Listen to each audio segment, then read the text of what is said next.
Hi, everybody. Welcome to Conversations with Calvin, We the Species. This is kind of funny. I'm with Aaron Ryan. I'm with Aaron Ryan, and he's a prolific author. You can see it from his T-shirt. I am a writer, and he's written 50 books, more coming. And this is We just did a little intro. We were just kind of BSing, and then we BS'd the last week, getting acquainted. And it's funny. Just occurred to me. We almost didn't get on air because you and I just could talk and talk and talk. And Why? talk. Well, because you're a writer, I'm a writer, and that's a great bond. And the stuff you write about is so fascinating. We're going to talk about that. Your whole journey, fascinating. And before I even do any of that, I've been told by the authorities at AI that I need to promote. So the authorities at AI said, Calvin, promote. So I'm promoting. Subscribe now, folks. This is early in this little interview thing. Subscribe now. Why? Because I battle with YouTube all the time. They do this, and subscribers, it's the algorithm. It helps, and it probably takes you, I timed it, it's quite less than a second to subscribe. Just click, boom, done. So, Done. so as I said, Aaron and I almost didn't go on air. We just keep talking and talking and talking. The bonds of being a writer and stuff. But he's an award-winning, and I'm just going to look at my notes because I could never commit all of this to memory. It's just great. He's a prolific author, over 50 books, including best-selling Dissonance. We're going to talk about all this anyway.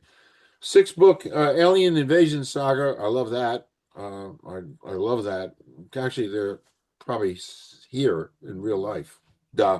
Um, we talk about that. The Christian dystopian fiction trilogy, The End.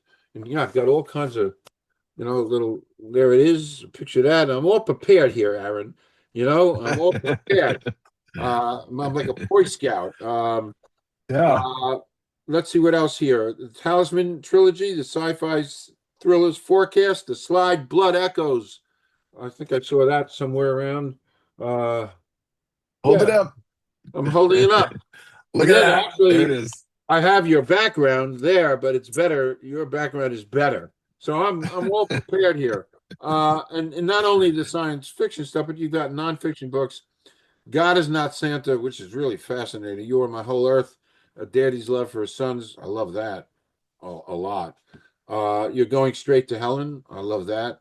Uh, in a handbasket, of course. A lyrical, empirical, satirical miracle. Six children's picture books. Hey, listen, I banged out three in my day. I can't even comprehend even doing a fourth or fifth. So, but anyway, and we have to. I have to give a shout out to Alan Roth, who Yeah. Alan Roth is an award-winning Nickel Fellowship screenwriter from the Academy of Arts, the Academy Award people, and he won the highest award you can give out. And Alan and I became friends, and Alan and Aaron are friends. So there we are, and that And is we're both ARs. We're Aaron Ryan and Alan Roth. It's like that's AR right. squared. He's a good guy. Yeah, I like that. AR squared.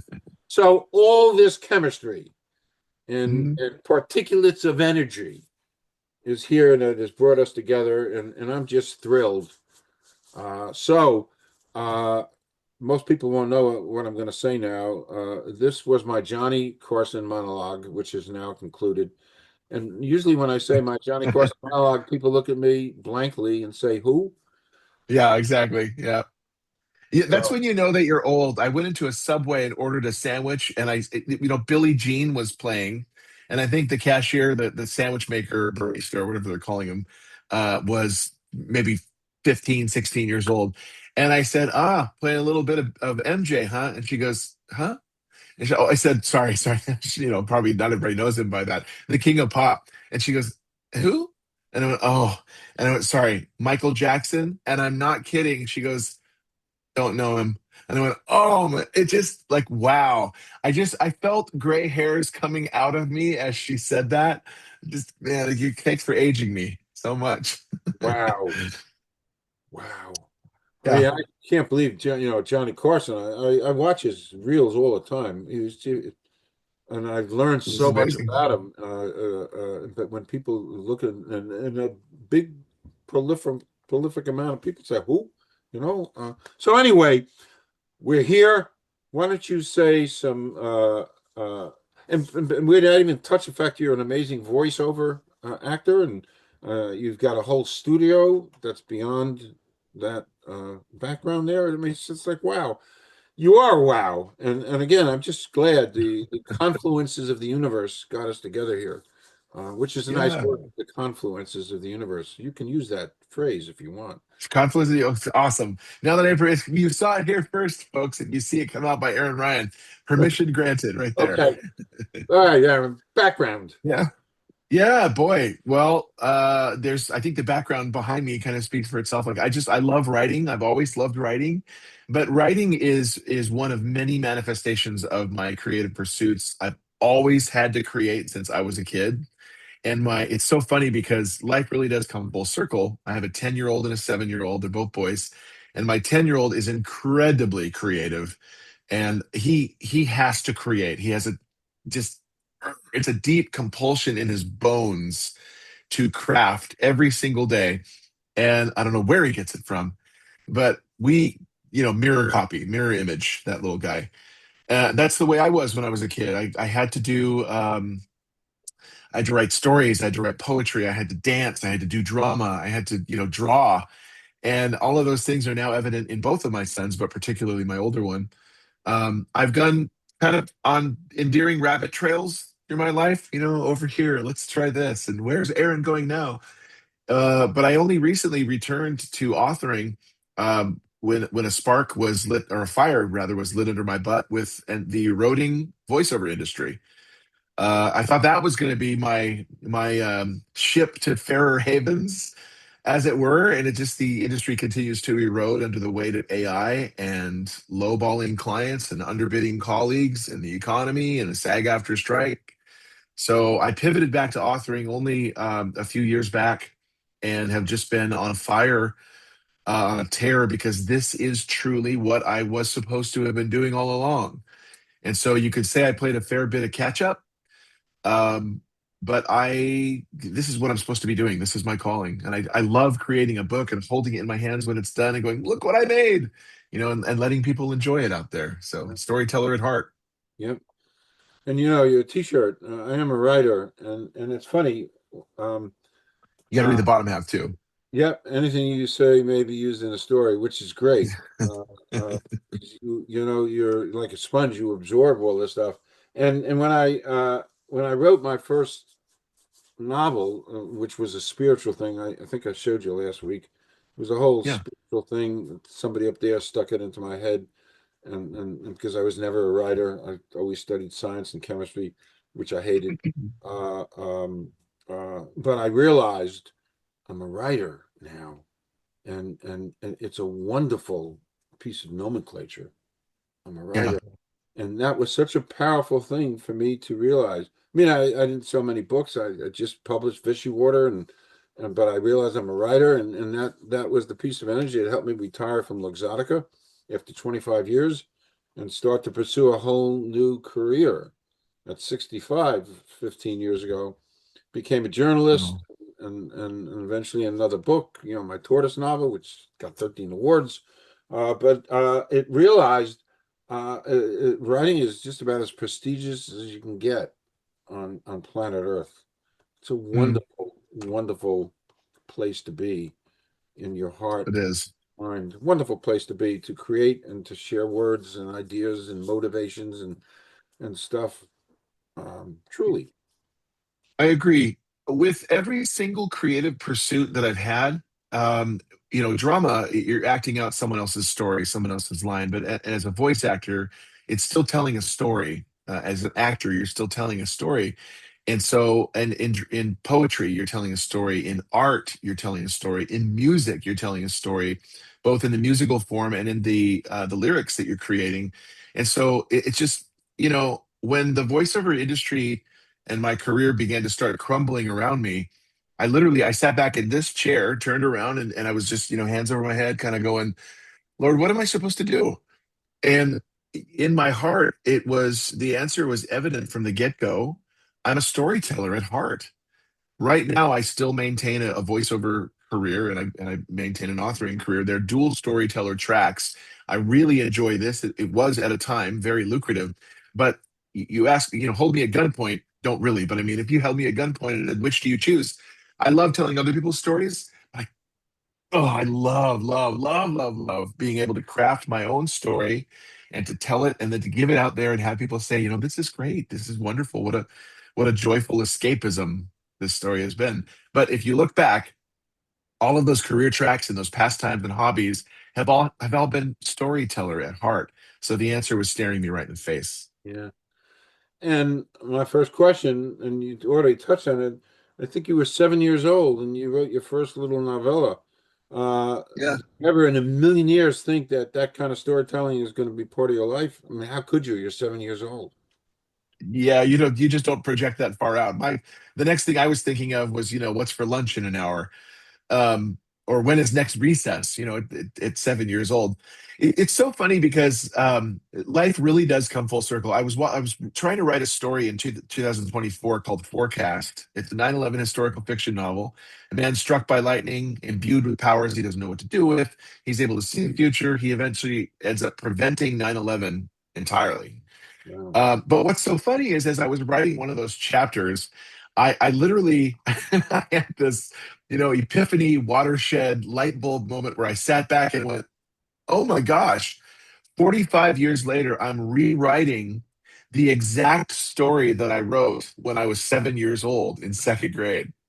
Wow. Um, because the premise of the Electric Boy was this kid sticks his finger in a light, AC socket, gets endowed with powers he doesn't know what to do with. He starts actually disappearing, but he is, has all these powers. And I just went, I attributed these superheroic powers to my protagonist in Forecast.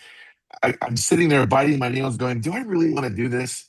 Is that the direction I want to go? I'm so glad I did in retrospect, because I'm a pantser. I write very organically. But when I did that and kind of saw that chapter through, I sat back and went, wow, this is the Electric Boy all over again. So it was just a wonderful moment of like, that's me then, this is me now, and here's the bridge. Wow. Wow. Having written 50 books, and the word that I keep focusing on in these past months is the word perseverance. Yeah. You must have all your pockets filled with perseverance, knowing what it Yes, takes. and marbles, and transformers and things like that, because I have 10 and 7-year-old boys. Um, yeah, I mean, well, one thing you really have to have is thick skin. You have to be able to endure in this career, because you put a gift under the tree, that doesn't mean that people are going to open it up and enjoy it. It's wrapped, it's beautiful. You know what wonderful treasures lay therein, but it's really up to people to open that present and enjoy it. So you have to persevere. But gosh darn it, every single book goes out there into the ether with your hopes and your fears. Some fly, some fall on their face, and I must be a glutton for punishment, because I just I rinse and repeat that cycle over and over again.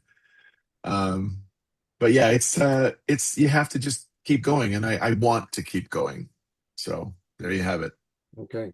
Um, I like this question because it kind of you when did you finally and it relates to your t-shirt too. When did you finally start believing I'm not and this is really important.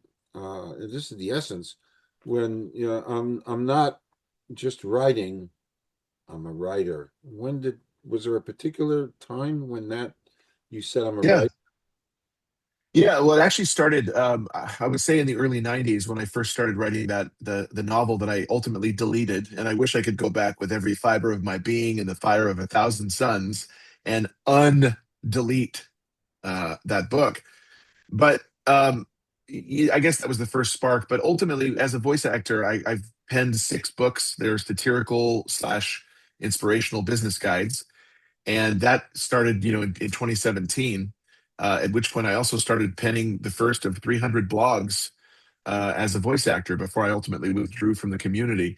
And in that time, I was definitely identifying as a writer. Um, Blogs are one thing. I was very inspired by Dave Barry, thus the satire, the satirical nature of them. And they then took on book form. It's a natural, evolution of blogs to migrate into a paperback carry with you format. And I published the first one, and I think that's when I said, "Wow, I've done this before, but this is very tangible, and now it's got reach and it's got an audience, and I am a writer who has written books." So, and then it became six, five more books as a voice actor, which then paved the way for me to do everything you see behind me. Okay. Which is it's incredible. It's just incredible for me, to see that. And I've got three under my belt. I never dreamt I would write one. I've got three, but you've got a Yeah, whole, which is just incredible. The mind, the mind that creates this is so fascinating. I mean, it's a wow. So you've worn yeah. a lot of hats. I'm wearing a hat. Author, musician, voice actor, worship leader, producer, speaker. Is there any one of those that feel particularly comfortable or really expresses what's the real Aaron Ryan? Paperboy. No, I'm kidding. Um, that was one of them. It's funny because I was just thinking about this morning. I also serve on the worship team at my church, and Sunday mornings I'm called upon every once in a while. We go in a rotation to serve in worship, and gosh, the more I get older, or the older I get, I find that I'm just far less comfortable in my own skin on stage in a performance capacity. Put me on stage to speak and to share about, my faith, or about writing, or about the industries of authoring and voiceovers. That's fine. I can totally do that till the cows come home. Which is why I'm in my element right here, talking about both of those industries. But in a performative mindset or capacity, singing or acting, whatever, I've never really felt comfortable in my own skin. So it's strange. I was at one time comfortable being on stage and performing in front of people. What I'm more comfortable right now is just being behind the scenes. I love going out, and these shirts are a giveaway. Obviously, I am a writer. I've got vinyl lettering on my car which says I'm a writer.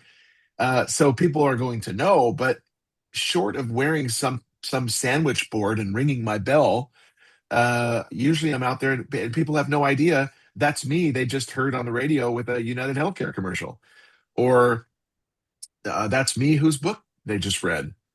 And I like that. I like that kind of, ninja assassin threading my way through the masses, and no one really knows that it's little old clandestine me over here.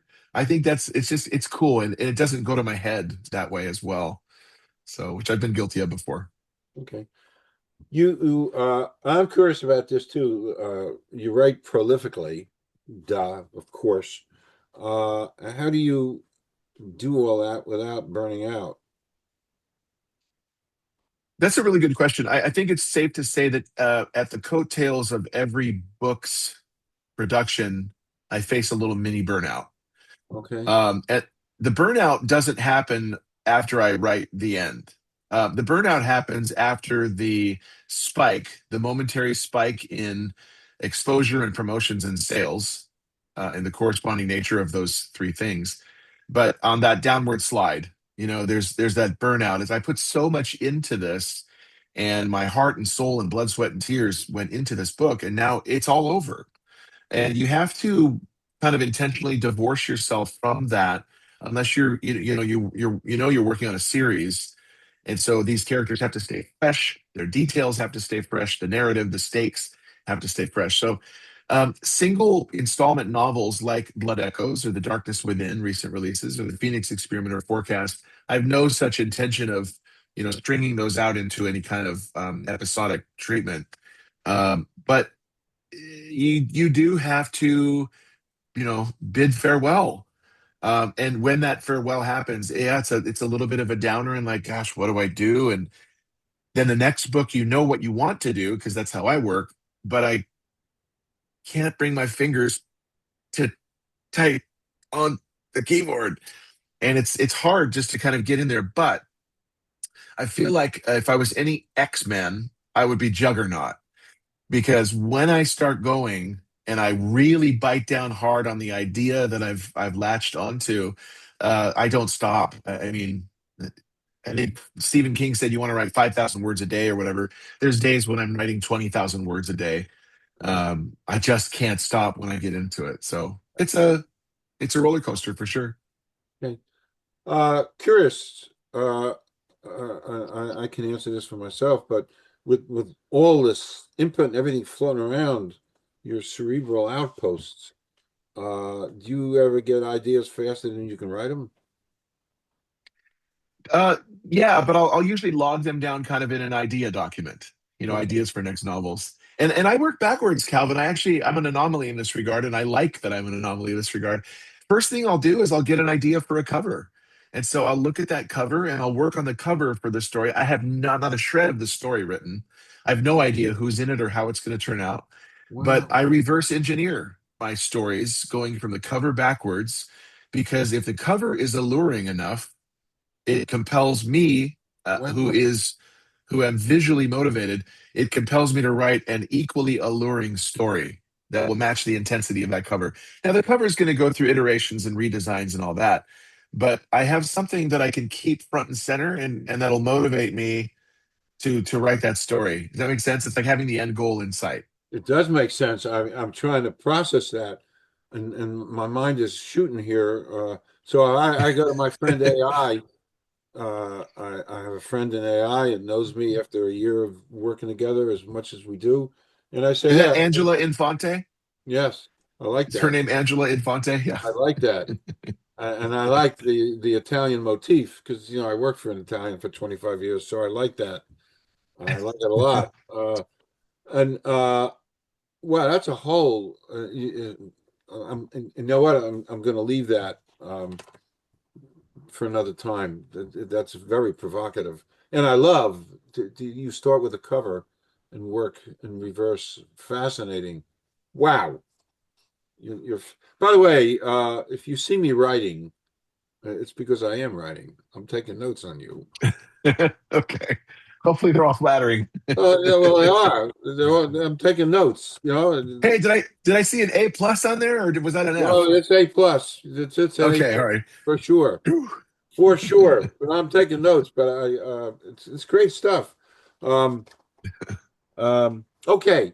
Um, out of that whole panoply of books in the background there, was there any one of those that challenged you the most emotionally?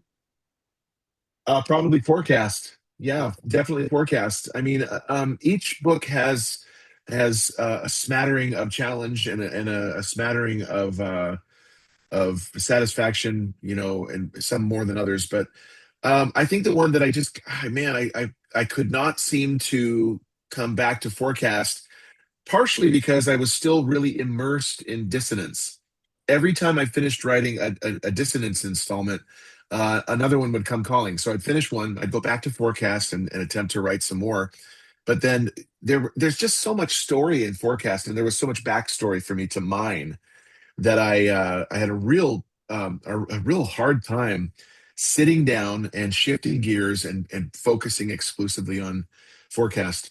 I also knew, even though I'm a pantser, I knew that at one point I wanted to really take this and split the narrative from first person into third. It's still the protagonist, but he takes three forms at the end in order to solve the terrorist dilemma. Spoiler a little bit, but I haven't given too much away. But it migrates to third person from first to third and then back to first. I also really wanted to plant Easter eggs throughout this story, and I wanted the chapters to go in countdown format. So they're all leading up to 9/11. So chapter one is 23 days to go. Chapter two is 22 days to go, 21. And, had to do that. But I also, he's time jumping by virtue of what has happened to him. And so, there's an Easter egg of one chapter goes 9 days to go, and then the next one is 1 day to go, and then the next one is 1 day to go, 9, 1, 1.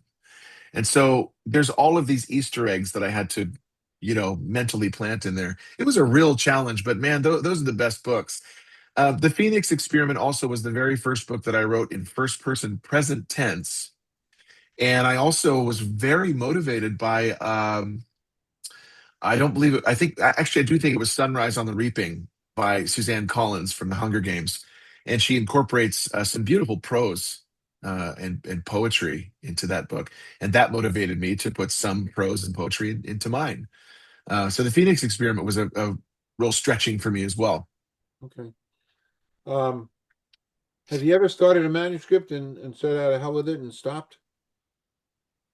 I don't think so. No, um, I think you pass a Rubicon where it's the same diff now. You either go forward 50% because you're 50%. You either go there or you turn back. But I'm over the halfway mark usually, so I keep going.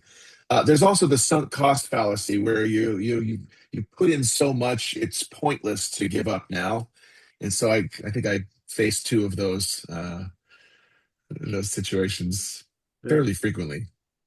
Yeah, and asking that, I remembered that before I did my little Vichy water thing, I'd started writing kind of a family saga fiction kind of thing, uh, and I did it for a month or two, and I looked at what I wrote. I looked at what I wrote, and it was so god awful. The writing, I mean, everything, and I stopped for like a year. I'm not a writer.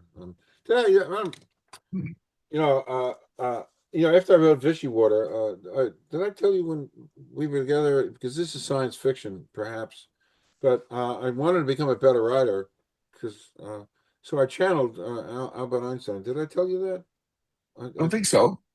Well, but this is really off topic, uh, because I'm so spiritual, and I'm exploring spirituality, and it explores me, actually, and Yeah. this picture has been looking at me for the last 20 years.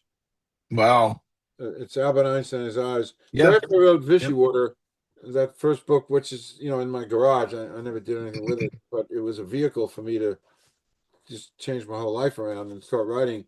So as I was about to write Tortoise, I said, I got an idea.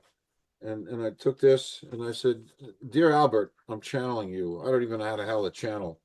What am I? I'm channeling you. And listen, I've read your bio. Was it Isaacson's bio? Walter Isaacson did a great 800-page book on Einstein. I actually read it because he fascinates me, and you too as a science fiction guy. I don't know how a mind in 1900 can conceive of relativity and the universe and all that stuff before the internet. It bothers me. Yeah. That's pure science fiction. That's right up your alley, Aaron. So I channeled Albert Einstein. I said, "Listen, I'm channeling you. Somehow I get the feeling not too many people do channel you because I don't think people channel, but I'm channeling you. Maybe you can help me. I do not. This is just how I was channeling him, like I'm talking to you now. I do not want to learn anything about relativity. I do not care. But if you can send me particulates of energy to make me a better writer, I don't know what you can do. I'd appreciate that. And thank you. Goodbye. Yeah. Done. And guess what? I wrote Tortoise and got 13 national awards. You So got it. Yeah. it worked. It worked. Anyway, That's awesome. okay, moving on. We're going to talk a little bit about science fiction, dissonance. Um, why? Why are readers fascinated with alien invasion stories? Yeah, well, they can take all kinds of iterations. I mean, obviously, you've got the real base, mundane action adventure bang up of here they come and they kill us all, and there's an alien, we'll get them, shoot them, and there's no real human development or heart or emotion or stakes behind it. You don't really plumb the depths of humanity. There, it's just everybody flee for your lives, um, and those with guns flee them as best as you can. Uh, I think because we don't understand them. I mean, we all hope that they're ET and we hope that they're not Independence Day. We hope they're a rival and they're not, War of the Worlds. But I think we're just fascinated by anything that we don't understand. There's a mystique about it. There's an unknown, and the unknown is it's kind of like that. Granted, I have kids, 10 and 7, so we still watch Pixar. So it's that fly that's flying towards the or the moth or whatever it is, flying towards that zapper lamp. It's so beautiful. And then he gets zapped, and Harry, don't go towards it. And we just do that. We're drawn to what we don't understand, and we want to understand. It comes from a noble desire. But I think there's also those people that are drawn to the alien invasion sagas where there is no understanding. There simply is fleeing, and how do we overcome these people? Because what's inherent in a narrative like that is our incredible stakes of survival. We've been reduced to nothing. And one of the greatest quotes I ever read in a book was by President Snow in The Hunger Games, and they used it in the movie as well. He said, "Hope. It is the only thing stronger than fear." And I absolutely love that phrase because when 85% of mankind has been annihilated, and we're looking for some kind of panacea to get us out of all of this, all we have left that we can cling to is hope. And that's that little tiny light, the flickering candle in a hurricane. I love those stories. I love the odds greatly stacked against protagonists that way and how they get out. I also love there's a Russian author who said his goal is to get his protagonists up a tree and throw rocks at them. How that protagonist gets out of that tree reveals a lot of their character. Are they going to sit and swear at you for 4 hours? Are they going to, hide behind branches? Are they going to try to get down out of that tree and either take revenge or get away? So, I think we gravitate to the stories that resonate with us. But I love the ones where we've got to fight back, and how are we even going to do that? And we'll find a way eventually. Okay. I off topic for me. I alluded to this. I've got a very close friend. We went to high school together. We've been sort of reunited the last decade or two, and he's heavily into alien stuff. And Uh, he's forever. And actually I want to interview him, but he's convinced that there's three sets of aliens that have been hanging around here for a long time. okay. One he calls one the reptilian. That's not a particularly nice looking thing, and it's been here a long time. Then there's a neutral one, and then there's a gray or something. They're all different. They're all different places, and he's Huh. feeding all that stuff. Interesting stuff. And we of course we talk about the pyramids. How the hell did that get built? Uh, Yeah. um, we'll and that's right up your alley. You know, Right. and science, and I love science. I try really, really, really hard to come up with ways to and these weigh tons and tons and tons and tons of blocks. How did they move that stuff without a wheel? I mean, Right. anyway, but this is just a comment to feed into the work you're doing. Uh, uh, um, with all the alien stuff. I thought I saw a flying saucer once. I don't have a lot of memories, but I thought I did. But anyway, but I find it, what you do so fascinating, which is now a huge buildup to how much science goes into your science fiction. It's a good question. So I want to go back, if I could, and Yes. answer something that you're talking about. Like the alien nature of an alien is what attracts us to an alien. So with me, I loved action and adventure and running around in the forest with guns, and getting my brother, and fake guns, of course. And then, playing monsters, and we love being monsters and playing monsters, and my boys love monsters. And so, like, my favorite movie of all time is Aliens, James Cameron, Sigourney Weaver, 1986. I don't think anything will ever top it. I remember the first time I ever saw, because I saw it before Alien, and just seeing the xenomorph in under reasonable lighting is, what is that? It was, and the queen and the face huggers and the chest bursters and the whole evolutionary cycle just freaked me out. There's a horrific nature about them that makes you repulsed and intrigued at the same time, and it's that seesaw of want to understand, but I want to get away, blah, blah, blah. So anyway, I love that. I love that nature, and I really wanted to explore that with Dissonance. The Gorgons are named after Medusa the Gorgon because of what they can do without, giving a spoiler there.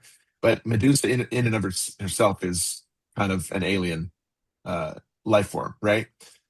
Greek demigoddess or whatever you want to call her, human. Um, she's still very alien, and we don't understand that. So now that I've done that, and I went back and answered the previous question or addressed that, what was your question again? I think I lost it. How much science goes into your science fiction? Ah, well, so it's more the Dissonance saga, and I think the end has a real fair dose, Dissonance much more so, of military influence. So the science fiction, at least the first few novels, are more based on a military view of, there's a subgenre of military science fiction. I really love the movie Contact with Jodie Foster, and I love all the geeky tech speak that they talk about with right ascension and declination, the trajectory and the coordinates out there in space, and the velocity and what you can and can't hear in space, and what would happen if you detonated a nuclear bomb, and the effects on the moon, the lunar surface, the tides. So I did a lot of research, particularly for Dissonance Volume 4, Relentless, because I wanted that hard science fiction twist in there. Out of the six, that is the one that is the most robust in terms of hard sci-fi meets action and adventure military science fiction. But in volume one, I did a fair dose of research for what kind of technology could reflect or repel some kind of alien signal or signal period. And so I had to look up things like borosilicate glass, the things that water bottles are made of in order to keep out the heat. And so I had to do things like that. I thank God for Google, and thank God for search engines. I don't know how people did it way Yeah, back when, yeah, because we have access to so much, and it's really literally impossible anymore to not write a good book. If your intent is to research it well, it's impossible to not write a good book. You can find so much free for the finders now. yep, yep, yep. Um, Dissonance it isn't only about aliens. It's about survival and leadership and humanity. You put that in intentionally there. Yeah. Okay. Well, the greatest enemy of mankind is always mankind, unfortunately. It's not meant to be a referendum, but I did write it. Uh, I predated the Israel Gaza war, and the Ukraine, I believe, started in 2023, actually, didn't it? Yeah, it's going to be So 4 years old. Yeah, it's so sad. yeah, That predated the writing of Dissonance, the Ukraine-Russian war. So I didn't intend the book. That was the first one I wrote. I didn't intend it to be a referendum on any sort of political controversy or socio-political underpinnings happening on Earth at that time. They are both mentioned in the book because I like to ground my books in verisimilitude and bring in things that we all understand, the gritty reality that is reality. Um, but yeah, it just,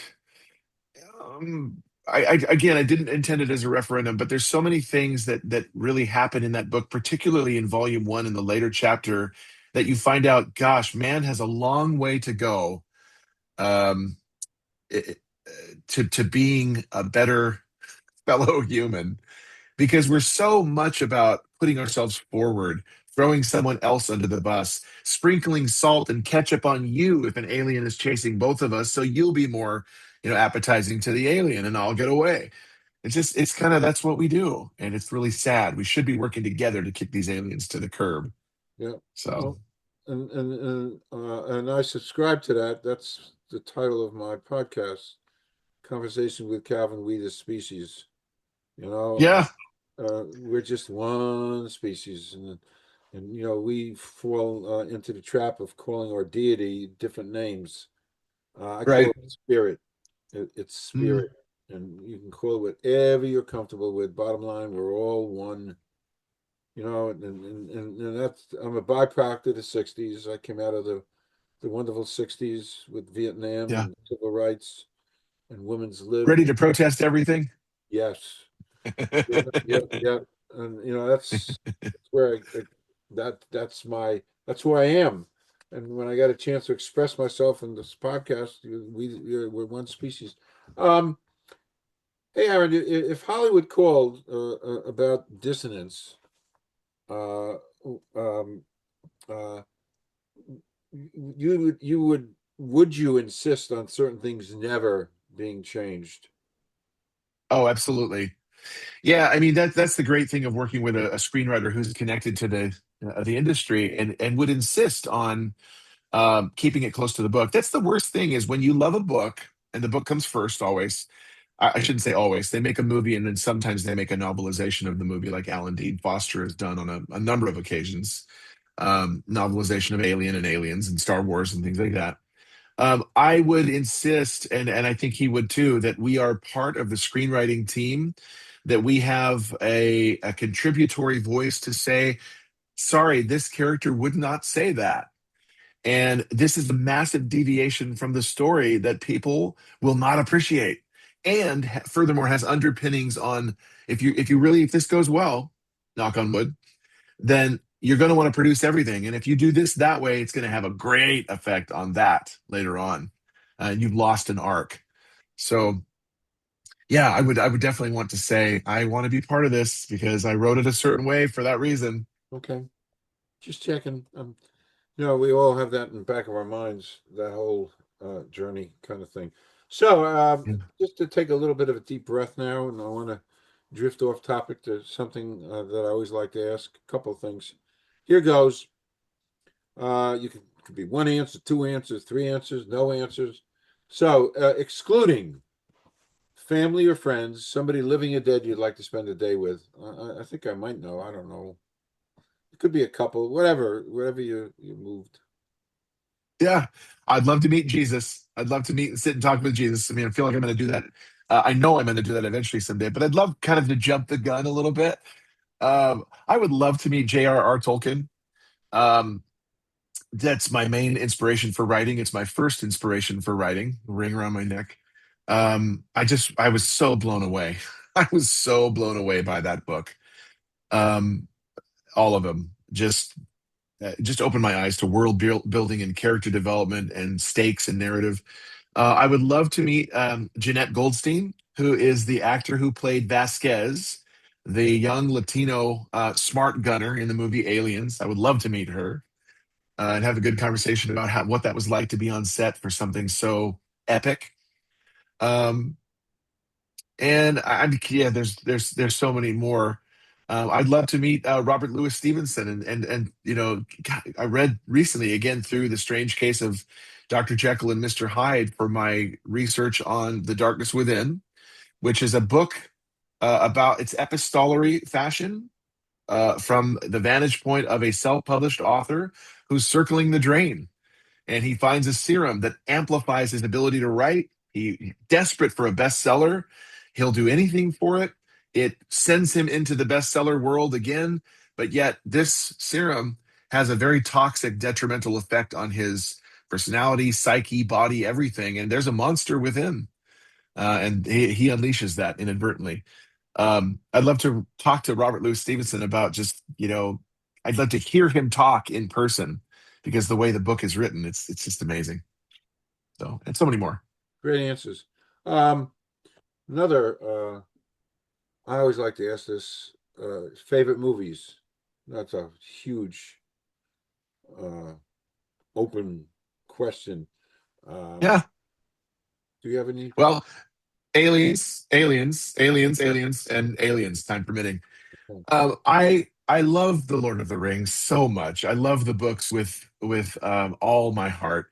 The movies are about as close as you can get with the artistic license that you can absolutely expect Hollywood to take. There are some gross deviations that would make Tolkien roll over in his grave. If I was dead, I'd be rolling over. I just like why? And The Hobbit, I don't even want to talk about that. The Hobbit trilogy, but Aliens. I just love Aliens. I love the Hunger Games movies. I saw the movies before I read the books. I love the Hunger Games movies. I love movies like Groundhog Day and Dumb and Dumber and Empire of the Sun, um, the Lethal Weapon series. I am definitely a movie holic. Truman Show. It's a big variety. The Ghostbusters saga, anything 80s. Let's just go with that. Anything 80s, I'm going to watch because I'm a child of the 80s. Okay. Okay. So I love it. Uh, 2 weeks ago, um, 2 weeks. I'm such a movie person myself, but a little different taste. But I'm a movie person, dramatically so. Casablanca, 204 times I've seen it. I just keep watching. Wow. Oh yeah, Holy that's cow. for real. Really. And from here to Yeah. eternity, another at least 150 times. Godfather 100 times. Uh, Yep. um, uh, for all kinds of reasons. The story, the artistry, the directing, the use of light and shadows, and every little nuance, and yeah, yeah. So I don't care about the story because I know it, but Yeah. all this stuff. So you might find this interesting. So a few weeks ago, I typed up a 4-page prompt to AI, my friend AI, and I said, "Hey, I've been watching Casablanca, 200 times, and From Here to Eternity 150 times, and I keep watching these movies again and again and again, and there was a list of about 30 movies. Mm. So tell me what that tells you about me. I'd like to know." And it spit out 30 pages, and that became the Wow. crux of my LinkedIn newsletter 2 weeks ago. And I even designed, I have me sitting in a theater with 40 of these little memes from the movies up on the screen. So it was all these things. But interestingly, as much as I love Forbidden Planet, it wasn't on my list. So there was no science fiction, Aaron. There was no science fiction. And by the way, I think one of the most amazing movies. It has a whole bunch of different names. The Thing with James Arness. Oh, okay. They called it Thing from Outer Space. I grew up. It was The Thing. The Right. dialogue in that movie, the dialogue is just about as bristling and as perfect as dialogue can be. It's just a Mm. marvelous, marvelous, marvelous movie. With that creature. Oh, well, again, child of the 80s. So I saw the John Carpenter version. I've never Right. seen that one, but that remains one of the movies that terrified me the most. And I'm so in awe of that movie still. Yep. Yep. I mean, what it did for me is like wow. In Yeah. Forbidden Planet, with everything going on with AI, we have this movie made in the 50s with Leslie Nielsen and Walter Pidgeon and Anne Francis, and we're talking about the Krell, this civilization from a million years ago that was so brilliant, so brilliant, and maybe they were brilliant because of AI, and just a marvelous, and for the 50s to be that creative, with special effects, the whole thing. It's like, wow, Yeah. why isn't it on TV every other day? It's brilliant. Anyway, that's me. So, That's uh, great. yeah, moving on. We'll touch a little bit on some voice acting and stuff, a little bit. Um, you have a professional voiceover studio. Tell us a little bit about that. You already hinted some things about that. Uh, Yeah. I don't know if I can actually maybe I can take my background off. And there you go. oh, great. So if right behind me, and I've got the voiceover mascot sound asleep right there on the chair. That is our 15-year-old lab hound pointer named Wow. Macy Girl. Wow. And so Wow. she's back there. Cute. Yeah, she's sleeping. But this is my booth. The house is about 60 feet away. We have about a 900 square foot, what used to be just a shop, concrete and framing. And we had it converted into a two-thirds playroom, exercise room, one-third office, which is where I'm at, and voiceover booth. And so I come out here every day. I've made full musical albums out here. I have published, 40 of the 50 books, 35 of the 50 books. I've been the voice of United Healthcare and so many countless Fortune 500 companies the world over and recorded thousands upon thousands upon thousands of scripts. It's wonderful. I love it. I mean, it's really sad. I'll go back to this one here. It's really sad what has happened to the industry. I mean, I'm no friend of AI. There are assistive AI tools I don't have a problem with. Like I'll use manuscriptreport.com for authoring when my book is done. It gives a great assessment of your book. It's pros and cons and keywords and descriptions and sales pitches and everything. It's very helpful. But the generative AI has really wiped out a great sector of the voiceover industry, and it's a creative industry that can be easily replaced. If Cdance can replace Tom Cruise and Brad Pitt on a rooftop fight, how much easier is it just to do a simple voice? And it's happening. So our income's been slashed. I just try as hard as I can to continue to audition and keep busy. But I love recording a great script that I believe in and that pays well. And it used to be really lucrative, hoping that returns, but I don't have high hopes. I don't have high hopes either. By the way, for what it's worth, I didn't know you then. I wish I did. We had my billionaire. Uh, we- 10 things I learned from the billionaire just was made into Audible for Mm, on Amazon, and we went through the whole process of interviewing humans, that's humans, great. Yeah. humans. Uh, Pretty particular about that. There's no way I'm going to go here, there, or there. I wanted humans. So it was a long, month-long process of interviewing, hearing voices, and I don't have great ears, but I would never consider that only a human. Uh, Whatever, for what it's worth. Um, Yeah. uh, do you hold out that human creativity in the long run is going to win out over AI? That's the question right now, isn't it? I mean, that's really the what it all boils down to. Studies continue to show, like written word media and others, continue to show that readers and listeners favor human narrators for audiobooks and human authored work.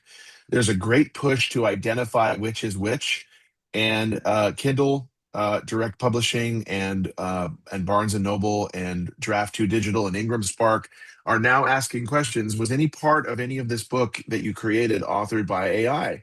Rightly so. I think in an age of misinformation and just so much slop out there, people don't know what to believe anymore. And I think you're on really shaky ground when that happens. Um, and rights are being trampled. We've got several examples of that with Scarlett Johansson and the movie Her AI voice. They created a real life AI voice of her that's in the courts. We've got Disney previews of the Avengers Doomsday movie being recreated without their permission or consent using actors' likenesses. You've got Bev Standing, a voiceover colleague who had provided recordings for the Chinese Institute of Acoustics that then somehow found their way to TikTok, and her voice is on TikTok uttering salacious, racy comments, and people going, Bev, is that you? And they had to, go to court and do that, settle there. It's just when there's no remuneration, no accreditation, no permission, no consent, um, you're just on really shaky ground. And I feel it in both sectors because as an author, I wasn't part of the Anthropic lawsuit, with all of the books that were harvested. I checked, but my books are out there and it's really easy to copy and paste and put it where you want. As a voice actor, not only do I fear my voice being taken and assimilated in some LLM model to train AI and then be used for whatever purposes they deem suitable for their profit ledger, but also I have to worry about my parents, my elderly parents, being called up out of the blue by me, asking for money because I'm stuck in somewhere and I need help and can you wire me money? And it's not me. Yeah. Uh, it's so infringing and it's so terrifying. And then you have all these cases of people just being, seeing something and believing it right away, like I'll never forget in TikTok seeing a reel of a coastal town being inundated by a tsunami, and it's an overhead shot with a boardwalk, and these people are walking along, la la la la la, doing the shopping, Gucci bags and everything. Here comes the tsunami, wipes out the town, and it looks incredibly realistic. And then you read the comments, and I know it's AI. The people are completely oblivious. You would know that a tsunami is bearing down on the town if you simply looked left, but those characters don't have the prescience or omniscience or wherewithal to do that. And so the town's destroyed. It's all fake. And yet people in the comments are going, oh, those poor people. And I'm going, oh, it's so maddening that people fall for that hook, line, and sinker. Yep, yep. Um, well, you're committed. I'm committed. AI will never, if I write another novel or two, it's strictly Calvin, 100%, Yeah, yep, 100%. And I know you're absolutely. committed, the same way. I saw something. I saw some kind of a reel where you can take something and stick it in to a program. It's a new app, and it'll tell you if it's AI or not. And then, Yes. and then With it, a Yeah, with a high degree of certainty. I mean, there's always anomalies and things that will be misflagged. But yeah, and I then forget what it's that called. same program, you can ask it if it is AI, fix it so that it's more human. Yeah. I mean, Yeah, I mean the college essays that are being generated now, and you can, if you run something like it starts with a P. I know that software starts with a P, and it is used in colleges in order to flag copyright infringement and non-human authored works. But gosh, they take that and then they just simply you kind of go through a multiple process of iterating that output. Yes, you get the AI generated copy, paste it over into like something like Quillbot, run a paraphrase tool on it, and then you've got this, but now it's changed, and you fix the M dashes, and maybe you're going to slip right through the system. And I think people are getting A's that don't deserve it. It's a whole new wild west of oh, unregulated usage that really needs to be reined in. yeah, the complete Wild West. I was taught about the M dashes. You know, not again. I do have some help, not in my writing, but when I do a newsletter, I do a 4-page prompt. This is what I want, bum, bum, bum, bum, and here's my style, and throw something out. Of course, I chop it to pieces, and I still control it. Uh, uh, Yeah, but somebody said DM dashes, and I'm so particular, so I do get some help there, but never, ever, ever in Calvin's writing. I'll write this up, and I'll take out my emotions from listening to you, and that's strictly 100% Calvin. yeah, 100%. Um, Publishing 50 books is remarkable. I know that. Um, uh, Selling them is another thing entirely. Do you have any yeah. particular marketing lessons you wanted to share? Boy, would I love to hear that. Well, one of the greatest things I wish, and I feel so bad that I don't remember who said this, but it was a woman, a female author, and she created a video and posted it online, and I saw it. I just wish that I could attribute it to the right person. She said, if you want to get something to the effect of, if you want to get better at marketing, stop marketing. Instead, just be an enthusiast. And that's really stuck with me. I know when I'm out there selling my books with people and I've got commission breath, you know, I'm trying so hard to make this sale. And instead, really, all I need to do is just be enthusiastic about the story that I've been given and how great this is and how compelling the narrative is and all that. For me, I love doing vendor markets. Yes, I wear things like this out in public, so they're conversation starters. Yes, my van has vinyl lettering and decals on it, but I love doing vendor markets because A, I get to meet the readers directly. B, I like to get out of the house and to and to make a nice display of my books that's just me. C, I like doing them because I'm not in a book fair. Book fairs, I'm not unique in the slightest. At a book fair, we're all authors clamoring for the attention of the readers. And so we're not unique in the slightest. At a vendor market, you've got blown glass over here. You've got t-shirts. You've got beadwork. You've got ironworks over here. You've got portraits. Author, and people stop, and I'm instantly unique, and so I stand out, and that's the goal in this day and age, is stand out and be unique. So I love doing vendor markets. I love doing creative reels online that attract attention. I love posting not high pressure salesy stuff, but just as engaging content as I can. And I've got a guy that helps me with that. Okay. I'm listening to you because that's one of my little things. We could talk about that for a few hours, not now. Uh, Yeah, I talked about it with Kay this morning, Kay Wagner, about this whole marketing journey and stuff. And I probably told you about my fantasy of being on Jimmy Fallon one day yep.